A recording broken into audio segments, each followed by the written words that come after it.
Voici comment faire pour partager un questionnaire form, puis pour pouvoir avoir un barème avec son formulaire, exemple form, puis pouvoir ajouter aussi d'autres ressources. Donc la façon que j'ai trouvée pour faire ça, parce que quand on veut ajouter un formulaire,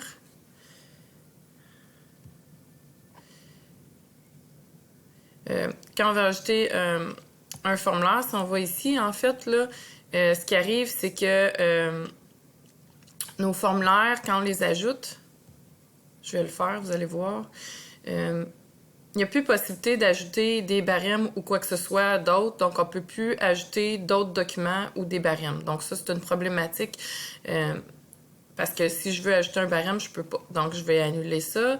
Donc si je veux, la façon de contourner ça, c'est de créer une affectation. Puis là, devoir form avec barème, supposons. Donc, je vais aller ajouter une ressource. Puis, dans la ressource, dans le fond, je vais ajouter un lien. Puis là, je vais aller dans mon... sur Internet, je vais aller dans mon form, puis je vais aller chercher le lien exemple de mon formulaire. Donc, je vais aller dans Partager, je vais copier mon lien, puis là, je vais retourner dans mon thème, puis je vais aller mettre le lien. Puis là, je pourrais dire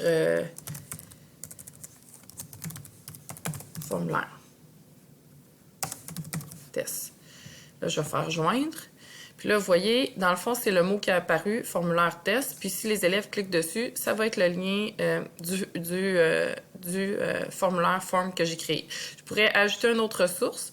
Donc, je pourrais aller chercher, exemple, des instructions que j'ai données dans Word ou un document Word que je décide de donner en plus de ça. Donc, je pourrais aller chercher, exemple, ça.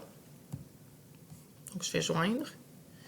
Puis là, je pourrais décider si cette ressource-là, je veux que les élèves la modifient, qu'il y ait une copie chaque ou que ça soit juste en consultation. Puis ensuite, je pourrais même ajouter un barème. Ici, je pourrais cliquer. Puis là, dans le fond, j'ai le choix d'ajouter un barème que j'ai déjà ou de créer un nouveau barème. Donc, supposons que j'utilise un barème que j'ai déjà juste pour l'exemple. Donc, je vais faire joindre. Puis là, dans le fond, je pourrais déterminer, on n'oublie pas ici la date, là, la date d'échéance, puis la date que je veux le donner. Donc, supposons que c'est pour mon prochain cours, donc je pourrais le planifier aussi. Donc, je vais appuyer sur annuler parce que là, je ne vais pas faire ça ici.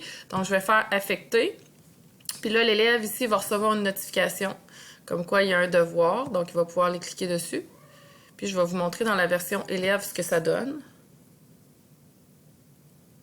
Donc, dans la version élève, dans le fond, il y a les instructions du devoir. Il peut cliquer dessus pour voir les instructions du devoir.